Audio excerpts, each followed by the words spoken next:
جادو کرنا جو ہے ہمارے دین میں حرام ہے، اور اس کو کفر بھی کہا گیا ہے۔ اہل کتاب جو تھے وہ اللہ کی کتاب چھوڑ کر جادو کے پیچھے پڑ گئے تھے، وہ جادو اور شیطان پر ایمان رکھتے تھے۔ بہرحال جادو کرنا جو ہے اس کے بارے میں حدیث میں آتا ہے کہ 7 گناہ جو ہیں وہ ہلاک کرنے والے ہیں، اور ان میں سے ایک جادو سیکھنا۔ نبی صلی اللہ علیہ وسلم نے فرمایا تباہ کرنے والی چیزوں سے بچو، اللہ کے ساتھ شرک کرنے اور جادو کرنے کرانے سے۔ رسول اللہ صلی اللہ علیہ وسلم نے یہ بھی فرمایا کہ جادو کرنے اور کروانے والا ہم میں سے نہیں، یعنی اس کا اسلام سے کوئی تعلق نہیں، یعنی مسلمان یہ کام نہیں کر سکتا۔ پھر اسی طرح علم نجوم کو بھی جادو کی ایک قسم قرار دیا گیا۔ رسول اللہ صلی اللہ علیہ وسلم نے فرمایا جس شخص نے علم نجوم میں سے کچھ حاصل کیا اس نے جادو کا ایک حصہ سیکھ لیا، جتنا زیادہ سیکھے گا اتنا ہی زیادہ جادو میں مبتلا ہوگا۔ تو اس سے یہ پتا چلتا ہے کہ اس میں ستاروں سے بھی کچھ مدد لی جاتی ہے، کچھ حساب کتاب رکھا جاتا ہے۔ رسول اللہ صلی اللہ علیہ وسلم نے فرمایا عادی شرابی، یعنی جو مرتے دم تک شراب نہ چھوڑے، جادو پر ایمان رکھنے والا، یعنی کرنے کرانے والا یا سیکھنے والا یا سکھانے والا، اور قطع رحمی کرنے والا جنت میں داخل نہ ہوگا۔ ہاں اگر لا الہ الا اللہ پڑھتا تو ہو سکتا ہے کہ پھر سزا بھگت کے جائے، اللہ رحم کر دے۔ اسلام میں جادو کرنے والی کی سزا کیا ہے کہ اس کو قتل کر دیا جائے، چھوڑا نہ جائے، تاکہ اس مرض کا خاتمہ کیا جائے، کیونکہ اگر وہ زندہ رات ہو سکتا خود نہ کرے کسی اور کو سکھا دے۔ اور جب لوگوں کو پتا چلتا ہے نا کہ اس کا جادو چلتا ہے یا یہ جادو کرنے کا لوگ نہیں اس کو چھوڑتے، اور پھر وہ واپس پلٹ آتا ہے اسی چیز پر۔ بجالا کہتے ہیں کہ ہمارے پاس حضرت عمر کا خط ان کی وفات سے 1 سال پہلے آیا، اس میں لکھا تھا ہر جادوگر کو قتل کر دو، حضرت عمر نے حکم دیا تھا، تو ہم نے ایک دن میں 3 جادوگر مار ڈالے۔ جادو کرنے کی مختلف وجوہات ہوتی ہیں، عموماً دشمنی، حسد، رنجش یا کسی سے انتقام لینے کے لیے جادو کیا کرایا جاتا ہے۔ اس کا مقصد ہوتا ہے کہ دوسرے کو کسی ذہنی یا جسمانی بیماری میں مبتلا کر دیا جائے، کوئی کسی کام کے قابل نہ رہے، یا اگر کچھ لوگ مل کے کوئی بزنس کر رہے ہیں اور وہ بزنس بہت فلرش کر رہا ہے تو دوسروں کو حسد ہو جاتا ہے کہ ان کو توڑو، آپس میں ان کے درمیان پھوٹ ڈالو تاکہ یہ الگ الگ ہو جائیں گے تو یہ کام کاروبار بھی بیٹھ جائے گا۔ اسی طرح میاں بیوی میں تفریق ڈالنا، والدین اور اولاد کے بیچ میں لڑائیاں ڈلوانا، پڑوسیوں میں فساد، دوستوں میں جدائی، بہن بھائیوں کے بیچ میں نفرت، رشتوں، اولاد یا کاروبار میں رکاوٹ یا بندش ڈالنا، یہ عام طور پر جادو کے مقاصد ہوتے ہیں۔ پھر جادو کی کئی اقسام ہیں۔ کچھ جادو انسان کو مار ڈالتے ہیں، یعنی ایسی بیماری لگ جاتی ہے انسان کو کہ وہ سروائیو بھی نہیں کر سکتا۔ کچھ صرف بیمار کر دیتے ہیں۔ کچھ جادو انسان کی عقل کو ختم کر دیتے ہیں۔ کچھ جادو انسان کے جسم کے کچھ حصوں کو بے حس بے حرکت کر دیتے ہیں۔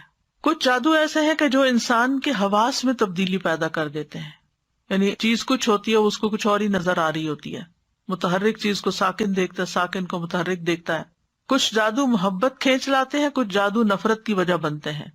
تو بہرحال یہ سارے جو جادو کی اقسام ہیں ان کے نام بھی ہیں، جیسے سحر تفریق، سحر محبت، سحر تخیل، سحر جنون، سحر خمول جس میں صرف کاہلی سستی ہوتی ہے، سحر حواتف جس میں متاثر شخص چیختا پکارتا ہے، چیخے مارتا ہے، سحر امراض مختلف بیماریاں جیسے مرگی وغیرہ ہوتی ہے، سحر استحاضہ یعنی خواتین کو پیریڈز ختم ہی نہیں ہوتے۔ پھر جادو کی علامات بعض آہستہ آہستہ شروع ہوتی ہیں، بعض ایک دم اسٹرانگ آتی ہیں، جیسے سستی، گھبراہٹ، خاموشی، تنہائی کی عادت، کسی سے نہیں ملنا، کسی سے بات نہیں کرنی، ذہنی انتشار، حد سے زیادہ چڑچڑا پن، ذرا سی بات پہ بھڑک اٹھنا، کسی کام میں دل نہ لگنا، نماز روزہ عبادت چھوڑ دینا، بغیر کسی بیماری اور وجہ کے سر چکرانا، ڈراؤنے خواب آنا، خواب میں بھی رونا، چیخنا، چلانا، خون کے چھینٹے اور کپڑوں کو کٹا ہوا پانا، خاوند بیوی کے درمیان آپس میں کوئی کشش محسوس نہ کرنا، بغیر کسی وجہ کے رشتہ داروں کا آپس کے معاملات میں بگاڑ ہو جانا، یعنی ایک دوسرے سے ملنا جلنا چھوڑ دینا۔ تو یہ اس کی ظاہری علامات ہوتی ہیں۔ اب یہ ہے کہ اس شر سے بچنے کے لیے کیا کرنا چاہیے، کیونکہ جن اور انسان دونوں ہی انسان کے دشمن ہو سکتے ہیں۔ سب سے پہلی بات یہ ہے کہ انسان اللہ کے ساتھ اپنا تعلق مضبوط کرے، اللہ پر بھروسہ کرے، اور دل میں یہ خیال نہ لائے اور یہ وہم نہ لائے کہ مجھ پر کوئی جادو کر دے گا، بلکہ اللہ پہ توکل کرے، اللہ کی پناہ لے۔ حدیث میں آتا ہے کہ اللہ تعالیٰ فرماتا ہے میرا بندہ اگر مجھ سے مانگتا ہے تو میں اسے دیتا ہوں، جو محبوب بندہ ہوتا ہے۔ اگر وہ کسی سے میری پناہ مانگتا ہے تو میں اس کو پناہ دے دیتا ہوں۔ پھر اللہ تعالیٰ کے احکامات کی حفاظت، حدیث میں آتا ہے احفظ اللہ یحفظک، تم اللہ کے احکام کی حفاظت کرو، اللہ تمہاری حفاظت کرے گا۔ نمازوں کی حفاظت، یعنی جو نمازوں کی حفاظت کرتا ہے وہ اللہ کے ذمے میں ہوتا ہے، اللہ کی حفاظت میں ہوتا ہے۔ خصوصاً نماز فجر کی حفاظت. اسی طرح اشراق کا پڑھنا. رسول اللہ صلی اللہ علیہ وسلم نے فرمایا، اللہ عز و جل فرماتا ہے، اے ابن آدم تو دن کے پہلے حصے میں میرے لیے 4 رکعتیں پڑھ لیا کر، میں اس دن کے آخری حصے تک تیری کفایت کروں گا. پھر طہارت کا خیال رکھنا. یاد رکھیے یہ جنات اور یہ شر اور شیاطین اور یہ جادو کے اثرات ان لوگوں پر زیادہ ہوتے ہیں جو پاک صاف نہیں رہتے، اپنے ڈرٹی بالوں کو صاف نہیں کرتے، اپنے استنجا کا صحیح اہتمام نہیں کرتے، یا نہاتے نہیں ہیں، یا صاف کپڑے نہیں پہنتے، یا اندھیرے میں رہنا پسند کرتے ہیں، یا سیاہ رنگ ان کو بہت پسند ہوتا ہے کیونکہ سیاہ رنگ کے اوپر شیاطین زیادہ آسانی سے کام کر لیتے ہیں. پہلے بھی حدیث میں نے آپ کو سنائی تھی کہ جب انسان سو کر اٹھے تو اپنے ناک کو خوب جھاڑے کیونکہ شیطان جو ہے ناک کے باندھنے پر رات گزارتے ہیں. پھر صبح شام کے اذکار کی پابندی کریں. سونے جاگنے کے اذکار کی پابندی وہ بھی حفاظت کے لیے بہت ضروری ہے. بیت الخلاء میں جاتے ہوئے دعا پڑھیں. ہر کام سے پہلے بسم اللہ پڑھیں کیونکہ جس کام میں بسم اللہ ہو جاتی ہے تو شیطان وہاں سے نکلتا جاتا ہے، وہ اس میں داخل نہیں ہو سکتا، شامل نہیں ہو سکتا. جیسے انسان اپنے گھر میں داخل ہوتا ہے تو بسم اللہ پڑھ کے دروازہ کھولے، کھانا کھانے لگتا ہے تو بسم اللہ پڑھ کر کھائے، اور اسی طرح لائٹ آف کر رہا ہے، لائٹ آن کر رہا ہے، کوئی چیز اٹھا رہا ہے، رکھ رہا ہے تو بسم اللہ کو تکیہ کلام بنا لینا چاہیے ایک طرح سے لباس اتارتے وقت. اور پھر اسی طرح دائیں ہاتھ سے کھانا اور پینا چاہیے کیونکہ شیطان بائیں ہاتھ سے کھاتا ہے، تو اگر بائیں ہاتھ سے آپ کھاتے ہیں تو شیطان بیچ میں شریک ہو جاتا ہے اور اس کو اپنا عمل کرنے کا موقع مل جاتا ہے. پھر مغرب کے وقت بچوں کو خاص طور پہ گھر سے باہر نہیں نکالنا چاہیے کیونکہ مغرب کے قریب شیطان جنات جو ہیں وہ زمین پر پھیل جاتے ہیں اور اچکتے پھرتے ہیں. اب اس کا علاج کیسے کرنا چاہیے؟ سب سے پہلے یہ ہے کہ انسان قرآن سے علاج کرے.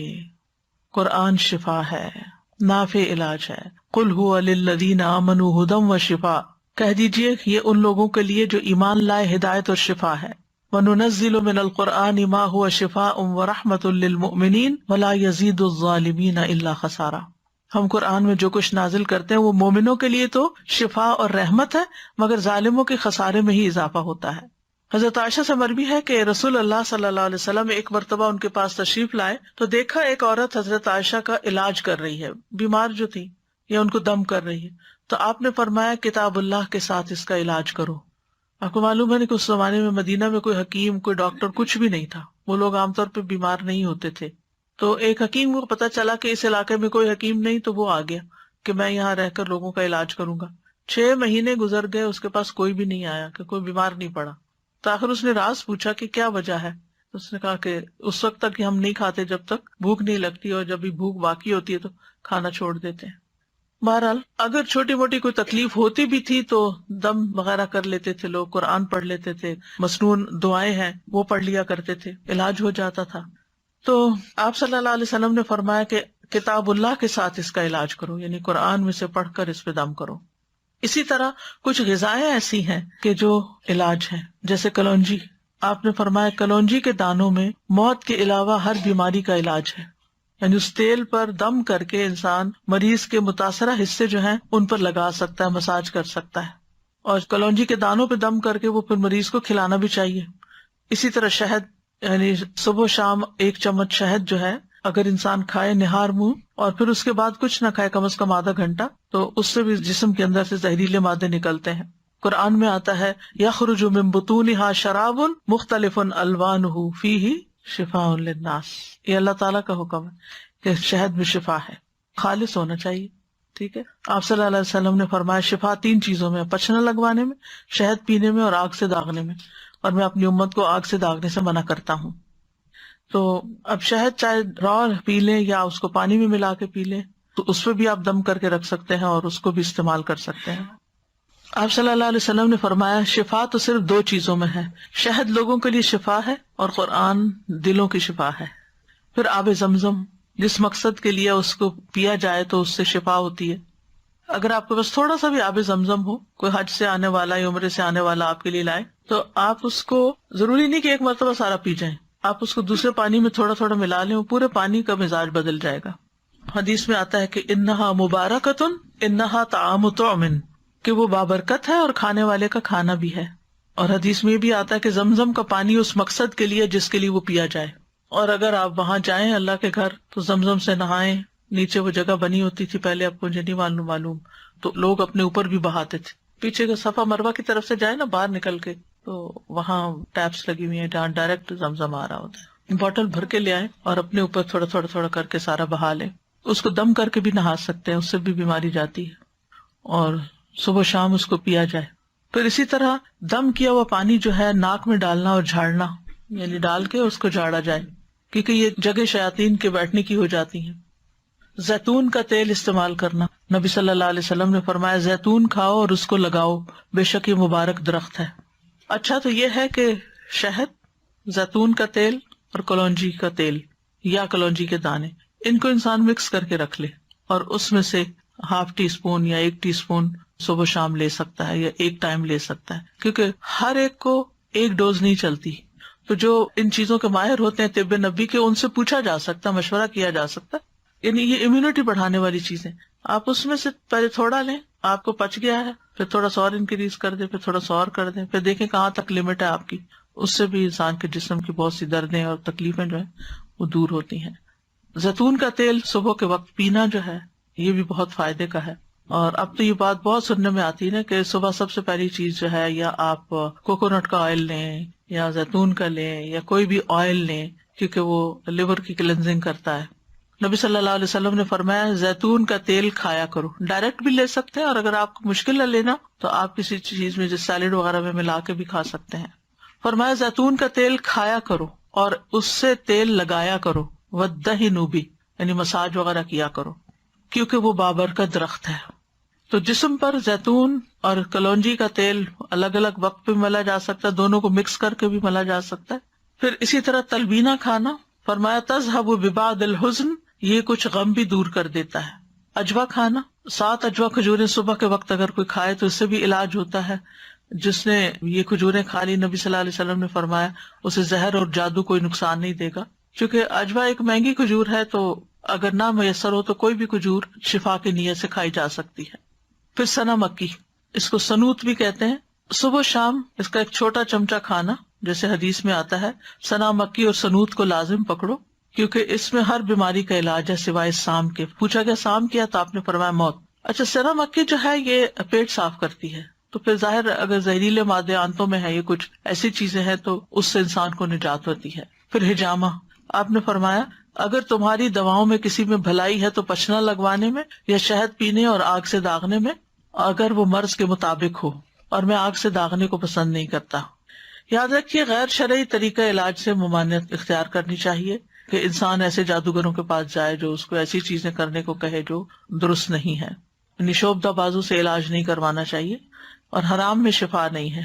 اگر کوئی کہے کہ شراب لے آؤ, میں اس کے اوپر کچھ منتر پڑھ دیتا ہوں اور اس سے تم مت پیو تو ٹھیک ہو جاؤ گے, تو ایسی چیزیں نہیں کرنی چاہیے. پھر جادو کا علاج جادو سے نہیں کرنا چاہیے, یعنی کچھ لوگ جادوگروں کے پاس چلے جاتے ہیں اور وہ ان کے جادو کا توڑ کرتے ہیں جادو کے ذریعے. اور پھر غیر شرعی جھاڑ پھنکار جو ہے, جس کو نشرہ کہا جاتا ہے, فرمایا یہ شیطانی عمل ہے, کیونکہ اس میں جنات کی مدد طلب کی جاتی ہے, روحوں کو پکارا جاتا ہے.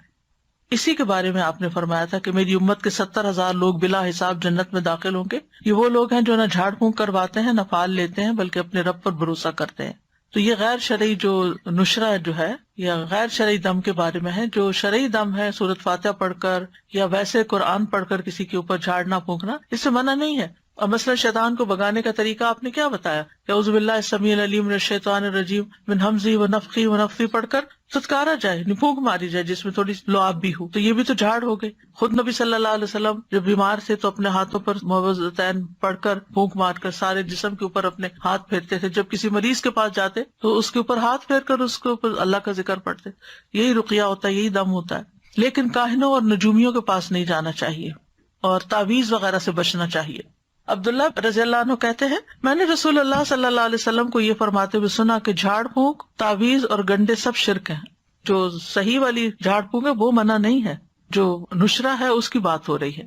کہتی ہیں میں نے کہا آپ یہ کیا کہہ رہے ہیں, اللہ کی قسم میری آنکھ بہتی تھی, میں فلاں یہودی کے پاس جاتی, وہ اس پہ دم کرتا, وہ ٹھیک ہو جاتی. تو عبداللہ بن مسعود نے فرمایا یہ شیطانی عمل ہے, شیطان اپنے ہاتھ سے اسے دھنساتا, جب تم اس پہ دم کراتی تو وہ باز آ جاتا. تمہارے لیے تو یہی کافی ہے کہ تم وہ دعا پڑھ لیا کرو جو رسول اللہ صلی اللہ علیہ وسلم پڑھتے تھے, کہ اے لوگوں کے رب اس تکلیف کو دور فرما، مجھے شفا عطا فرما، تو ہی شفا دینے والا ہے، تیرے علاوہ کسی کی شفا کچھ نہیں، ایسی شفا عطا فرما جو بیماری کا نام و نشان نہ چھوڑے۔ اذہب البأس رب الناس واشف انت الشافی لا شفاء الا شفاؤک اشف شفاء لا یغادر سقما۔ پھر اسی طرح جادو سے حفاظت کے لیے اور جادو کے علاج کے لیے سورۃ الفاتحہ جو ہے یہ بہت فائدے کی ہے۔ اور اس کی دلیل کیا ہے؟ ابو سعید خدری کہتے ہیں کہ نبی صلی اللہ علیہ وسلم کے چند صحابہ عرب کے قبیلوں میں سے ایک قبیلے کے پاس سے گزرے تو قبیلہ والوں نے ان کی ضیافت نہیں کی۔ کچھ دیر بعد اس قبیلے کے سردار کو بچھو نے کاٹ لیا۔ قبیلے والوں نے کہا کہ آپ لوگوں کے پاس کوئی دوائی یا کوئی دم کرنے والا ہے؟ تو صحابہ نے کہا کہ تم نے ہماری ضیافت نہیں کی، اب ہم اس وقت تک دم نہیں کریں گے جب تک تم ہمارے لیے اس کی مزدوری مقرر نہ کرو۔ یہیں سے راقی حضرات جو ہے وہ اس کی دلیل لیتے ہیں کہ راقی جو ہے وہ اجرت لے سکتا ہے۔ چنانچہ ان لوگوں نے چند بکریاں دینی منظور کر لی۔ پھر ابو سعید خدری سورۃ الفاتحہ پڑھنے لگے اور اپنا لعاب بھی اس جگہ پر ڈالنے لگے۔ اس سے وہ شخص اسی وقت ٹھیک ہو گیا، تندرست ہو گیا۔ چنانچہ قبیلے والے بکریاں لے کر آئے، لیکن صحابہ نے کہا جب تک ہم نبی صلی اللہ علیہ وسلم سے پوچھ نہ لیں ہم بکریاں نہیں لے سکتے۔ جب آپ سے پوچھا گیا تو آپ مسکرائے اور فرمایا تمہیں کیسے معلوم ہو گیا تھا کہ سورۃ فاتحہ سے دم بھی کیا جا سکتا ہے؟ ان بکریوں کو لے لو اور اس میں میرا حصہ بھی رکھو۔ یعنی خوش مزاجی سے آپ نے فرمایا، اور یہ اس لیے فرمایا گا کہ لوگوں کے دلوں کے اندر کراہت نہ ہو اس میں۔ تو اس میں آپ دیکھیے کہ بعض راکی اس سے یہ دلیل بھی لیتے کہ وہ 40 بکریاں تھی اور راکی کو 40 بکریوں کی قیمت تک کی قیمت لینے کا جواز ملتا ہے۔ بہرحال اللہ عالم۔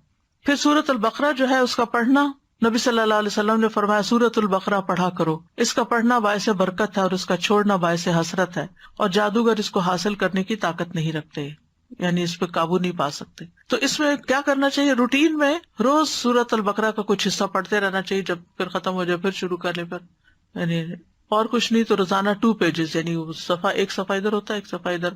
مصحف عثمانی میں آپ دیکھیں آیت پہ ختم ہوتا ہے نا صفحہ، 2 صفحے ہر روز پڑھ لیا کریں، مثلاً 4 صفحے ہر روز پڑھ لیں، 8 صفحے ہر روز پڑھ لیں تاکہ وہ برکت رہے۔ لگانا اور بات ہوتا ہے اور خود پڑھنا اور بات ہوتی ہے، کیونکہ اس میں تو صرف ہمارے کان سن رہے ہوتے ہیں، لیکن جب ہم خود پڑھتے ہیں تو ہمارا دل دماغ سب کچھ پھر حاضر ہوتا ہے اس میں۔ لیکن سورۃ البقرہ کی کچھ آیات جادو کے توڑ کے لیے بڑی مؤثر ہیں۔ اس میں الف لام میم سے لے کر المفلحون تک، اس کے بعد واتبعوا ما تتلو الشیاطین علی ملک سلیمان، آیت نمبر 102 سورۃ البقرہ کی، پھر آیت نمبر 163 اور 164 وَإِلَٰهُكُمْ إِلَٰهٌ وَاحِدٌ لَا إِلَٰهَ إِلَّا هُوَ الرَّحْمَٰنُ الرَّحِيمُ، پھر آیت الکرسی، پھر آمن الرسول۔ تو آپ دیکھیں زیادہ تر رکیہ تو یہی آ گیا۔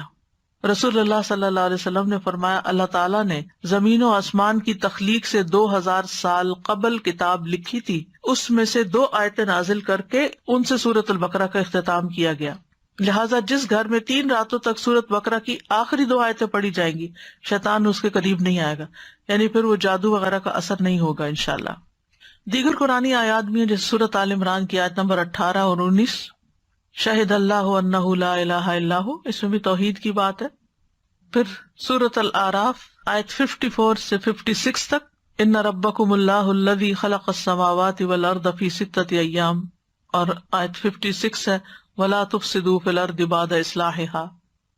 پھر سورۃ الاعراف کی آیت نمبر 117 سے لے کر 122 تک، وأوحینا الی موسیٰ ان الق عصاک فاذا ہی تلقف ما یأفکون، جو آج لیکچر کے شروع میں آیات آپ نے سنی، 117 سے 122 تک۔ پھر سورۃ یونس آیت 81 سے 82، فلما القوا قال موسیٰ ما جئتم بہ السحر ان اللہ سیبطلہ ان اللہ لا یصلح عمل المفسدین ویحق اللہ الحق بکلماتہ ولو کرہ المجرمون۔ پھر سورۃ طٰہٰ کی آیت وَأَلْقِ مَا فِي يَمِينِكَ تَلْقَفْ مَا صَنَعُوا إِنَّمَا صَنَعُوا كَيْدُ سَاحِرٍ وَلَا يُفْلِحُ السَّاحِرُ حَيْثُ أَتَىٰ۔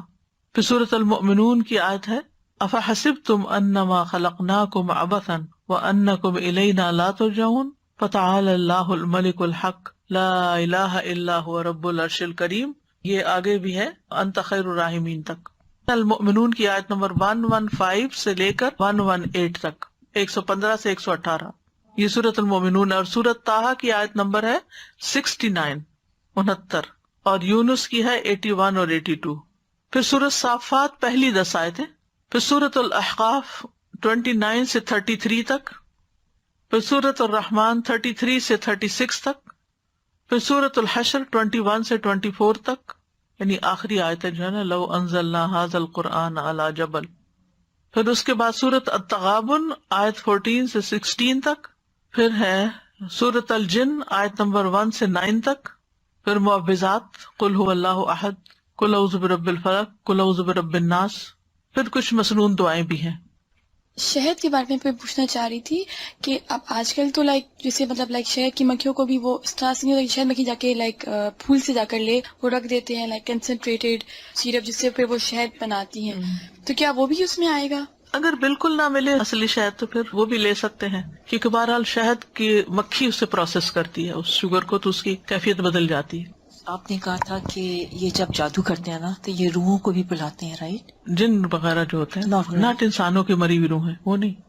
سازا ایک سوال پوچھنا تھا کہ اگر کسی کے اوپر جیسے جادو کا اثر ہو لیکن اس کو نہیں اندازہ کہ اس کے اوپر اثر ہے، اس کو اس کے اثرات محسوس ہو رہے ہیں، کوئی بیماری میں مبتلا ہو گیا، کسی پریشانی میں، اب وہ اس پریشانی کو دور کرنے کے لیے ذکر اذکار، نماز، روزہ جو بھی اپنے طور سے کر رہا ہے، تو کیا ضروری ہے کہ وہ علاج کا سوچ کے ہی جادو کا علاج کیا جائے، یا وہ اپنے جو نارمل اپنے یعنی ذکر اذکار میں بھی اضافہ کر دیتا ہے تو اس سے بھی اس کا علاج توڑ ہو سکتا ہے؟ اس سے بھی توڑ ہو سکتا ہے، ضروری نہیں کہ وہ یہ سوچ کے کرے کہ مجھ پہ جادو ہوا ہوا تو میں جادو کا توڑ کر رہا ہوں.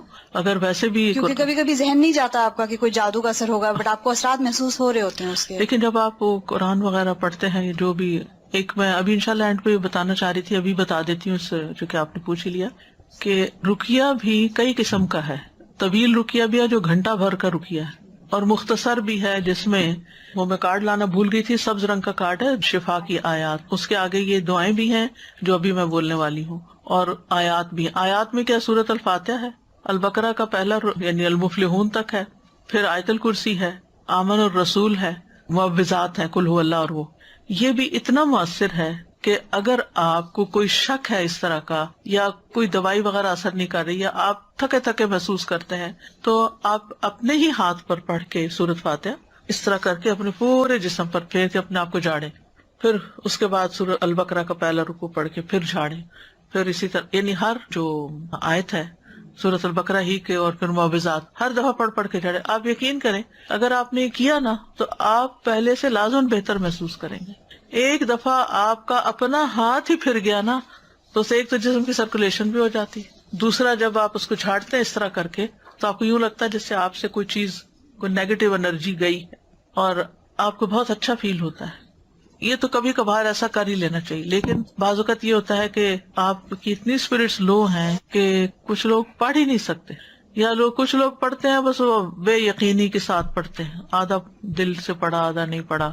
تو آپ دیکھیں جب ہم بیمار بھی ہوتے ہیں نا تو سب سے پہلے کیا کرتے ہیں، ہم ٹوٹکے کرتے ہیں، گھر میں کرتے ہیں نا، چائے پی، لونگ والی چائے پی لو، ادرک والی چائے پی لو، ٹیبلٹ کھا لو، پین کلر لے لو، سوپ لے لو، یخنی پی لو، وغیرہ وغیرہ، یہ کام کرتے ہیں. اور جب نہیں کام چلتا پھر کیا کرتے ہیں، پھر ڈاکٹر کے پاس جاتے ہیں. تو بعض اوقات ڈاکٹر وہی چیز آپ کو بتا رہا ہوتا ہے جو آپ خود بھی کر رہے تھے. کس چیز کا فرق پڑتا ہے، پہلے آپ یقین سے نہیں کر رہے تھے، پہلے آپ بس تکے بازی کر رہے تھے نا کہ شاید اس سے ہو جائے، شاید. لیکن اب کیا نہیں، ڈاکٹر نے بتایا اب تو یہ فائدہ دے گا ہی مجھے، یعنی ایک اور طرح کی فیلنگ آتی ہے.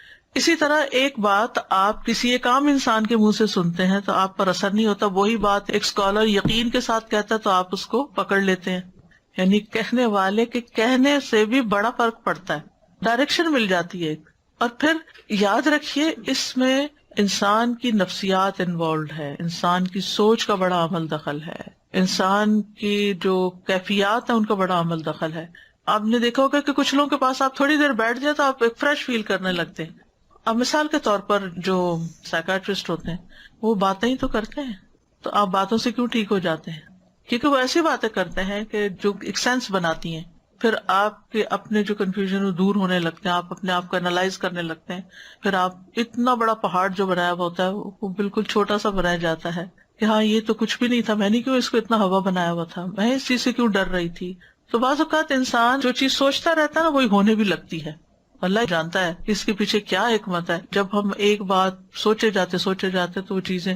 آج ہی میں سن رہی تھی کسی نے کہا کہ یہ بات ریسرچ بیسڈ ہے، یعنی صرف ایسی نہیں ہے. وہ کہتے ہیں کہ جو لوگ تیز گاڑی چلاتے ہیں ان کے ایکسیڈنٹس کم ہوتے ہیں بنسبت ان لوگوں کے جو ڈرے رہتے ہیں اور کہتے ہیں کہیں میں ایکسیڈنٹ نہ کر دوں، کہیں میں ایکسیڈنٹ نہ کر دوں.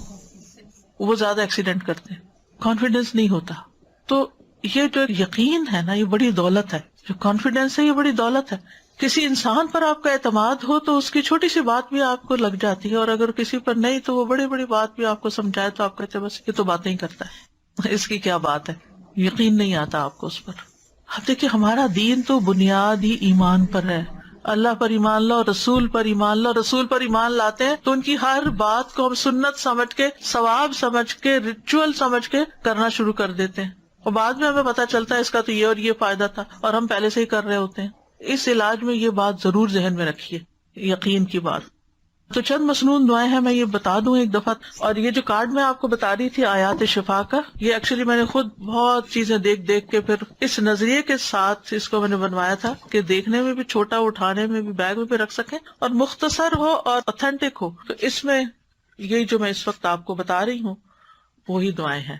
اگر آپ اپنی نماز کی جگہ پہ رکھ لیں یا کہیں بھی جہاں آپ کی نظر پڑتی ہو، یا کوئی بیمار ہو اس پہ جا کے پڑھ کے اس پہ دم بھی کر سکتے ہیں، یا اس کو دے سکتے ہیں، وہ اپنے لیے خود بھی پڑھ سکتا ہے. اسی طرح یہ کتاب ہے جادو، حقیقت اور علاج، اس میں کافی ڈیٹیل ہے. اگر انسان حقیقت معلوم کر لے تو پھر خوف زیادہ نہ ہو، اس سے نکل آئے، اور یہ یقین رکھے کہ میں ٹھیک ہو جاؤں گا. یعنی جب بیمار کو یہ ہوتا کہ میں نے ٹھیک کوئی نہیں ہونا. جیسے وہ ایک بوڑھے کے بخار ہو گیا تھا تو آپ نے اس کو جب سمجھایا تو اس نے کہا کہ نہیں یہ تو مجھے قبر میں اتار کے ہی چھوڑے گا، تو آپ نے کہا پھر ٹھیک ہے. تو سوچ سے بھی بہت تعلق ہوتا ہے چیزوں، پازیٹو سوچیں ہمیشہ. ایک اور دعا، اعوذ بکلمات اللہ التامات التی لا یجاوزہن بر ولا فاجر من شر ما خلق وذرأ وبرأ ومن شر ما ينزل من السماء ومن شر ما يعرج فيها ومن شر ما ذرأ في الأرض ومن شر ما يخرج منها ومن شر فتن الليل والنهار ومن شر كل طارق إلا طارقا يطرق بخير يا رحمن. میں اللہ کے کامل کلمات کے ساتھ پناہ پکڑتا ہوں جن سے آگے نہ تو کوئی نیک اور نہ ہی کوئی برا شخص بڑھ سکتا ہے، ہر اس چیز کے شر سے جس کو اس نے بنایا، پیدا کیا اور پھیلایا، ہر اس چیز کے شر سے جو آسمان سے اترتی ہے، اور اس چیز کے شر سے جو اس میں چڑھتی ہے، اور اس چیز کے شر سے جسے اس نے زمین میں پیدا کیا، اور اس چیز کے شر سے جو اس سے نکلتا ہے، اور رات اور دن کے فتنوں کے شر سے، اور رات کو آنے والے کے شر سے، سوائے اس کے جو خیر کے ساتھ آئے، اے رحم فرمانے والے. یہ جو ہے جبریل علیہ السلام کی سکھائی ہوئی دعا ہے. ٹھیک ہے. ابو تیاح کہتے ہیں ایک آدمی نے عبد الرحمن بن خنبش سے پوچھا کہ رسول اللہ صلی اللہ علیہ وسلم نے اس وقت کیا کیا جب ان کے پاس شیاطین آئے. انہوں نے کہا شیاطین مختلف وادیوں گھاٹیوں سے اتر کر آپ کے پاس آئے، اور ان میں سے ایک شیطان کے ساتھ آگ کا شعلہ تھا جس کا ارادہ یہ تھا کہ وہ رسول اللہ صلی اللہ علیہ وسلم کو جلا دے. یعنی اتنے ڈھیروں ڈھیر آ گئے، لیکن وہ مروب ہو گیا، خود ہی پیچھے ہٹنے لگا. اتنی دیر میں جبریل آپ کے پاس آئے اور کہنے لگے اے محمد کہیے. آپ نے پوچھا کیا کہوں؟ انہوں نے کہا آپ کہیے یہ دعا، یہ پڑھیے. یعنی اگر ڈھیروں شیطان بھی آپ کے پیچھے لگ جائیں تو اس دعا سے بھاگ جائیں گے انشاءاللہ. اور اس میں پناہ لی گئی ہے اللہ کے سارے کلمات سے، سب کتابوں یعنی قرآن اور اس کے علاوہ بھی جو کچھ ہے. اور پھر ہر چیز کے شر سے، جو اوپر سے آئے، جو نیچے سے جائے، رات کا شر، دن کا، ہر قسم کا شر، اور ہر طرح کے فتنے اور ہر طرح کے حادثے جو رات کو آئیں یا دن کو آئیں. تو یہ دعا بہت فائدے کی ہے، صبح شام کی دعاؤں میں آپ شامل کر سکتے ہیں. اسی طرح ایک اور دعا بھی ہے، اعوذ بوجہ اللہ العظیم الذی لیس شیء اعظم منہ وبکلمات اللہ التامات التی لا یجاوزہن بر ولا فاجر وباسماء اللہ الحسنی کلہا ما علمت منہا وما لم اعلم من شر ما خلق وبرأ وذرأ. میں اللہ کے عظیم چہرے کی پناہ پکڑتا ہوں جس سے عظیم کوئی اور چیز نہیں، اور اس کے مکمل کلمات کے ساتھ پناہ لیتا ہوں جن سے آگے کوئی نیک یا بد بڑھ ہی نہیں سکتا، اور اس کے تمام اسماء حسنہ کے ساتھ پناہ لیتا ہوں جن کو میں جانتا ہوں، جن کو میں جانتا بھی نہیں ہوں. کس سے؟ ہر اس چیز کے شر سے جس کو اس نے بنایا، پیدا کیا اور پھیلا دیا. بات ہی ختم، کوئی چیز بچی نہیں. کعب الاحبار کہتے ہیں اگر میں یہ چند کلمات نہ پڑھتا تو یہودی مجھے گدھا بنا دیتے. یعنی یہ حضرت کعب الاحبار جو ایک یہودی عالم تھے وہ پڑھا کرتے تھے، کیونکہ یہود بہت زیادہ جادو میں پڑ گئے تھے تو اس کا انہوں نے توڑ بتایا. پھر اعوذ بکلمات اللہ التامات من غضبہ وشر عبادہ ومن ہمزات الشیاطین وان یحضرون. میں اللہ کے تمام کلمات کی پناہ میں آتا ہوں اس کی ناراضگی سے، اس کے بندوں کی شرارتوں سے، شیطانوں کے وسوسوں سے، اور اس بات سے کہ وہ میرے پاس آئیں. پھر اعوذ بکلمات اللہ التامات من کل شیطان وہامۃ ومن کل عین لامۃ. میں پناہ پکڑتا ہوں اللہ کے پورے کلمات کے ذریعے اور ہر ایک شیطان سے اور ہر زہریلے جانور سے جیسے سانپ، بچھو وغیرہ، اور ہر نقصان پہنچانے والی بری نظر سے. پھر 3 دفعہ شام کے وقت اعوذ بکلمات اللہ التامات من شر ما خلق اور بسم اللہ الذی لا یضر مع اسمہ شیء فی الارض ولا فی السماء وهو السمیع العلیم. پھر اسی طرح اگر آپ دوسرے کو دم کر رہے ہیں تو اللہم رب الناس مذہب البأس اشفی انت الشافی لا شفاء الا شفاء الا انت شفاء لا یغادر سقما، یہ صحیح بخاری کی روایت ہے. پھر اذہب البأس رب الناس انت الطبیب وانت الشافی، اے اللہ جو لوگوں کا رب ہے تکلیف دور کر دے، تو ہی طبیب، تو ہی شفا دینے والا ہے. امسح البأس رب الناس بیدک الشفاء لا کاشف لہ الا انت، اے لوگوں کے رب اس تکلیف کو دور کر دے، شفا تیرے ہاتھ میں ہے، تیرے علاوہ کہیں اور سے شفا نہیں مل سکتی. پورا یقین و توکل اور بھروسہ اللہ پہ. بسم اللہ ارقیک من کل شیء یؤذیک من شر کل نفس او عین حاسد اللہ یشفیک. بسم اللہ ارقیک، میں اللہ کا نام لے کر آپ پر دم کرتا ہوں ہر اس چیز سے جو آپ کو تکلیف پہنچائے، ہر نفس کے شر سے اور نظر بد سے، اللہ آپ کو شفا عطا فرمائے. میں اللہ کا نام لے کر آپ پہ دم کرتا ہوں. بسم اللہ یبریک ومن کل داء یشفیک ومن شر حاسد اذا حسد وشر کل ذی عین. اللہ کے نام کے ساتھ وہ آپ کو صحت دے اور ہر بیماری سے شفا دے، اور حاسد کے شر سے جب وہ حسد کرے، اور ہر بری نظر والے کے شر سے محفوظ رکھے. اور اسأل اللہ العظیم رب العرش العظیم ان یشفیک 7 دفعہ پھر پڑھے. میں اللہ عظمت والے سے دعا کرتا ہوں جو عرش عظیم کا رب ہے کہ وہ تمہیں شفا دے دے. تو یہ ہے علاج، آپ خود بھی کریں، اگر نہیں کام چلتا تو پھر کسی ماہر راقی سے بھی کروا سکتے ہیں علاج. لیکن توڑ اللہ کے کلام میں ہی ہے جو کہ جائز بھی ہے اور فائدہ مند بھی ہے، کیونکہ غلط طریقوں سے جادو کا توڑ جادو سے کرانا جو ہے یہ منع ہے. اور بعض اوقات وہ جنات کو اس طرح مدد کے لیے پکارتے ہیں کہ جس میں شرک کا پہلو بھی آ جاتا ہے. اچھا، ایک بات یہ کہ جب آپ علاج کرا رہے ہو نا تو کسی سے ذکر بھی نہ کریں، کیونکہ شیاطین پھر اور ہوشیار ہو جاتے ہیں اور مزید اٹیک شروع کر دیتے ہیں بعض اوقات. سادہ جی میں ایک کوشچن بس پوچھ رہی تھی کہ نظر بد اور جادو سیم تھنگ ہے یا ڈفرینٹ ہے؟ نظر بد جادو الگ ہے، نظر بد الگ ہے، علاج ایک ہی ہے تقریباً. السلام علیکم استاد. جی وعلیکم السلام. میں تھوڑا سا لمبی بات کروں گی، ہو سکتا ہو جائے، لیکن یہ ہے کہ یقین کے لیے سب کو میں آج ہی کا تازہ اپنا واقعہ سنانا چاہتی ہوں. جی سنائیے. میں انگلینڈ سے آئی ہوئی ہوں یہاں پر تو وزٹ کے لیے، تو آج میں آپ سے ملنے کے لیے آ رہی تھی. تو 2-3 دن سے میں یہ پروگرام بنا رہی تھی بہن کے ساتھ کہ مجھے لے چلو.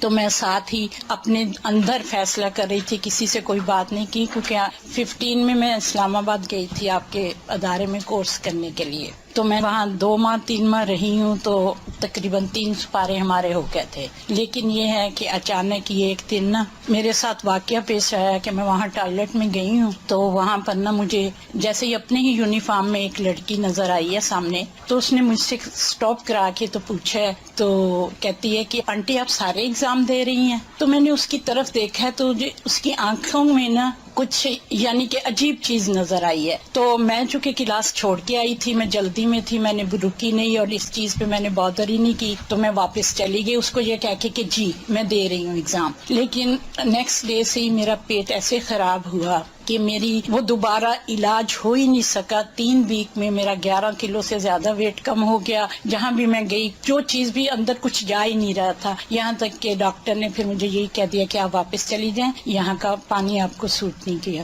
میں اور میری بیٹی دونوں ہم تھے وہاں پر. تو بہت دکھ تھا میری بیٹی کو بھی چھوڑ کے آنے کا، مجھے بھی، کہ بہت کوششوں کے بعد میں گئی تھی وہاں یہ کرنے. بہرحال میں واپس آ گئی. مختصر یہاں آ کے ہی بیٹی نے تو اللہ کا شکر ہے کہ کر لیا، آن لائن کر لیا، تو اس کا کمپلیٹ ہو گیا، میں نہیں کر سکی. پھر اس کے بعد چھوٹی موٹی یہ بقرہ وغیرہ اور عمران سورت کی میں نے کورس کیے، لیکن وہ میرا نہیں ہو سکا. میں نے اس چیز پہ کوئی توجہ نہیں دی تھی. لیکن کچھ عرصہ سے میں یہ فیل کر رہی ہوں کہ تب سے مجھے ایسے لگتا تھا کہ میرے برین پہ جیسے ایک ڈھکن بند کر دیا جاتا ہے، میں وہ میمورائز نہیں کر پا رہی قرآن جیسے میں پہلے کرتی تھی. تو میں نے نہیں کیا. لیکن یہ اب کچھ وہم سا کہہ لے، میں نے اس کو وہم ہی سمجھا، اور میں نے یعنی کہ نا یہ سوچنا شروع کیا کہ وہ کیا تھا. وہ مجھے ہر دفعہ پنچ کرتا تھا کہ وہ لڑکی، اس کی آنکھیں، وہ کیا تھا، وہ کون تھا. تو اب میں کچھ وہم میں آئی تو میں نے سوچا کہ میں آپ سے ذکر کروں گی اس چیز کا کہ شاید مجھے کچھ ایسا اثر ہے کہ اس کے علاج کا. لیکن نظر بھی ہو سکتی ہے کیونکہ جی. آپ کی ایج زیادہ تھی عام بچیوں سے، تو انہوں کو کہا اچھا آپ پڑھ رہی ہیں، آپ کس پارے ہو رہے ہیں؟ اسی وجہ سے میں کیونکہ شور نہیں تھی تو، لیکن یہ میں نے سوچا آپ سے ذکر کر کے آپ سے پوچھوں گی. لیکن آج صبح جب میں نماز کے بعد بیٹھی تو مجھے یہی آپ جو حدیث سنا رہی ہیں یاد آئی کہ وہ 70,000 جو کہ نہ جھاڑ پونچھ کرتے ہیں نہ کچھ. تو میں نے فیصلہ کیا کہ نہیں، میں نہیں ذکر کروں گی، میں اللہ ہی سے وہ دعائیں کروں گی. جی سب سے پہلا کام یہی کرنا چاہیے کہ اللہ کی طرف رجوع کرنا چاہیے، اور پھر اللہ تعالیٰ ہی گائیڈ کر دیتا ہے لیکن انسان. میں اب اللہ کا اتنا شکر کر رہی ہوں، اتنا شکر کر رہی ہوں کہ وہ کیسے دلوں کو جانتا ہے کہ مجھے آج نہیں پتا تھا کون سی کلاس ہے، مجھے نہیں پتا تھا یہاں کیا درس ہوگا کیا نہیں ہوگا، مجھے نہیں پتا تھا کہ میرا علاج ہی اللہ تعالیٰ آج مجھے دکھا دیں گے. میں اس کی شکر گزار ہوں. ہمارا کل کا ٹاپک جو ہے وہ نظر بد سے متعلق ہے، نظر بد کا علاج جو ہے. ٹھیک ہے، آج کے لیے اتنا ہی کافی ہے. وآخر دعوانا ان الحمد للہ رب العالمین. سبحانک اللہم وبحمدک، اشہد ان لا الہ الا انت، استغفرک واتوب الیک. السلام علیکم ورحمۃ اللہ وبرکاتہ.